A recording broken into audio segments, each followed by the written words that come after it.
was like a completely different golf course. That's great. Thanks. We'll take some questions, starting right here with Sarah. Nelly, you talked about the fact that it's going to be a test out here this week, and you pretty much conquered a pretty big test at Erin Hills. How much confidence does that give you looking ahead to a new course, new venue that we really don't know too much about just yet? Yeah, I know that this golf course is a little newer, so I'm guessing the greens, just by playing newer golf courses in the past, are going to be pretty firm. And, you know, if it does get windy out here, I think you'll see a lot of girls have trouble holding the greens. But at the end of the day, this is what I love about playing in majors. This is what I love about the game, is that it tests you in every single way. And, you know, you may show a little bit more emotion here and there, but at the end of the day, I mean, playing under pressure and playing in these kind of conditions is the most fun. I think I saw yesterday in Jessica's story, Grayson looking at an airplane window. Are they coming this week? And they're here, yeah. How excited are you to have them watching? Yeah, I mean, I think it's going to be a little too hot for him, but just having them here at the house, chilling and seeing him, I mean, we don't live near each other. We live on opposite ends of Florida, but opposite coasts. But every single time I'm with him, just seeing how much of a personality he's developed, how fast he's becoming. I mean, I love spending time with them. And at the end of the day, Jess is one of my best friends. So having her out here is also nice, like a nice comfort blanket. Brad? So you have played all 18 holes Yes. now. Is there a certain stretch that jumps out at you as kind of the most difficult?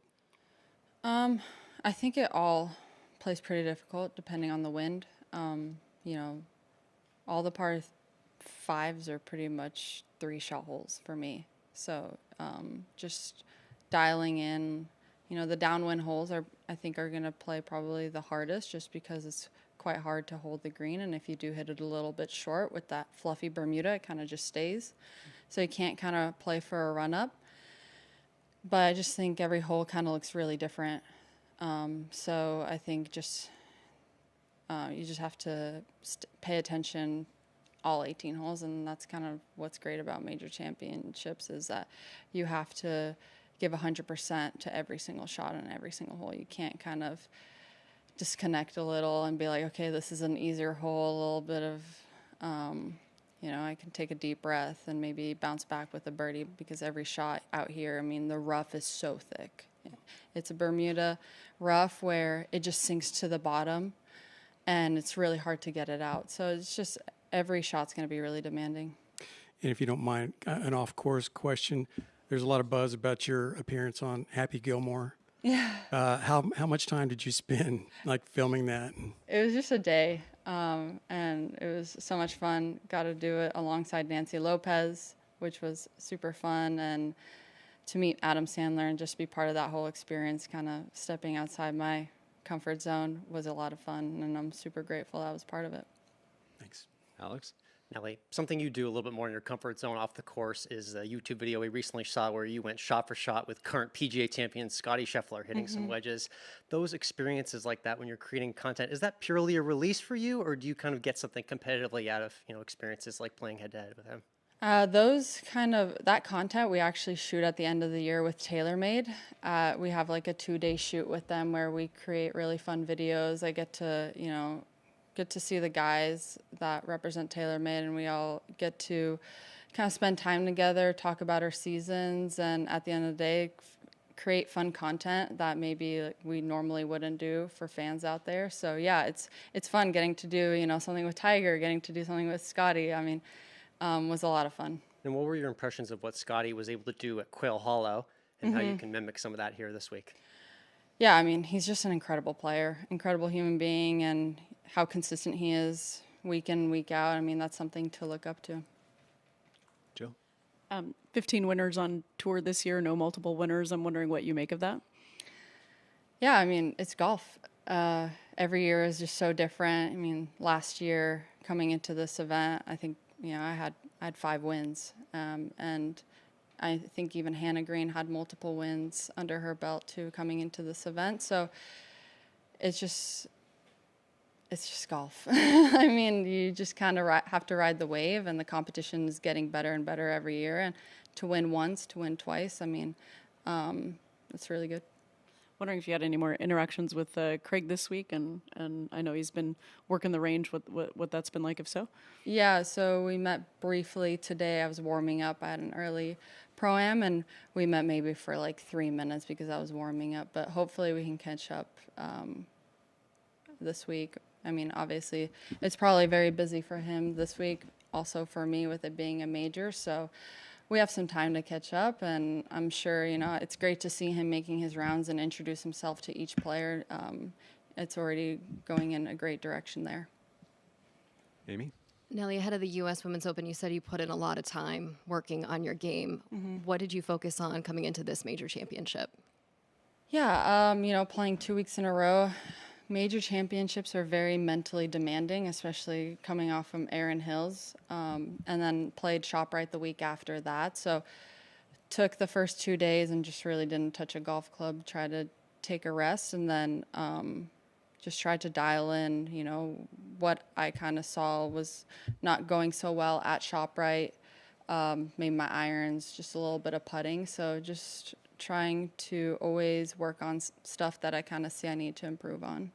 And the tape on your neck, is that the injury from last year, or is it something you're dealing with? I hit a shot out of the rough yesterday, and my neck went into a full spasm. So it's getting better, but yeah, it was not very good yesterday. How are you feeling physically now? Is this impacting your swing and your preparations?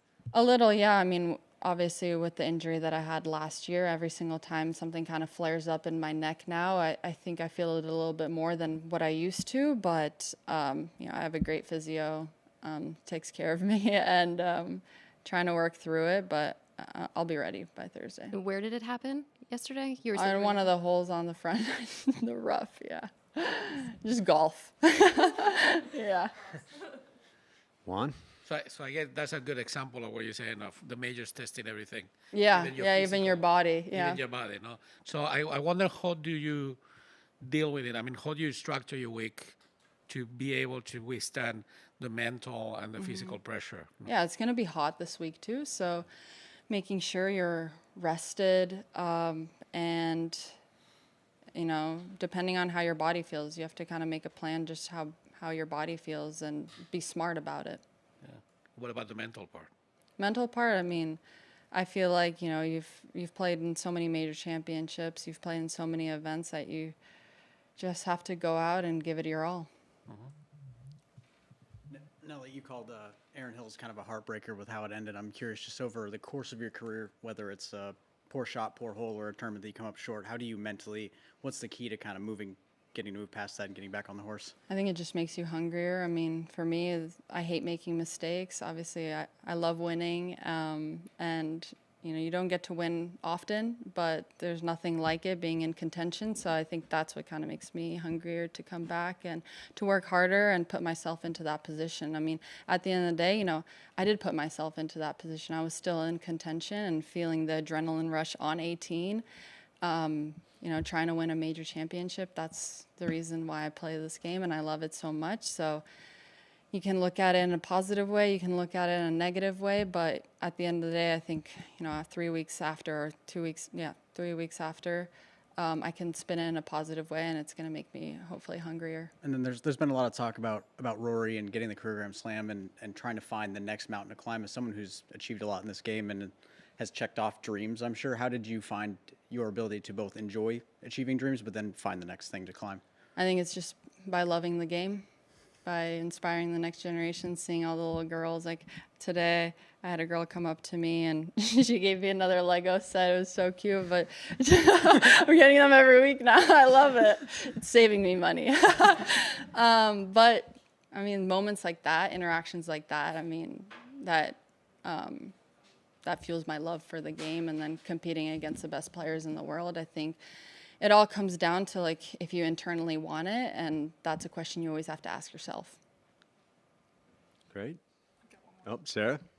Obviously, past champions dinners are always a fun time for you. Just can you speak to what happened last night and any stories that you had? I didn't go because of my neck. Yeah. I was so sad to miss it, though. I messaged Amy. The menu looked unbelievable. I love Korean food. So I was really jealous. But, yeah, I mean, at the end of the day, I need to prioritize my body. so I wasn't able to go, but I missed out on a good dinner.